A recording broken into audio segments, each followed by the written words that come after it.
పుట్టి భూమికొచ్చి కుక్క పెట్టి నేను ఏడు పందుకున్న ప్రాణమైన నా మిత్రుడెక్కడంటూ వెతికి చూసుకున్నా. బళ్ళో మేము పట్టింది స్నేహమన్న పుస్తకమే, ఎన్ని గొడవలైనా గెలిచింది స్నేహమన్న లక్షణమే. జీవితమే రంగుల చిత్రం, ఒక ఫ్రెండ్ ఉంటే జీవితమే రంగుల చిత్రం, ఒక ఫ్రెండ్ ఉంటే అద్భుతమే ఆనందమే.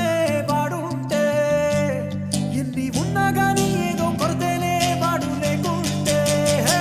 సాయంత్రం అయిపోయినా ఇంటికెళ్ళాలనిపించదే, ఊరంతా మాదేలేరా రాజులం మేమే ఆ రోజులే వేరులే. డైరీలన్నీ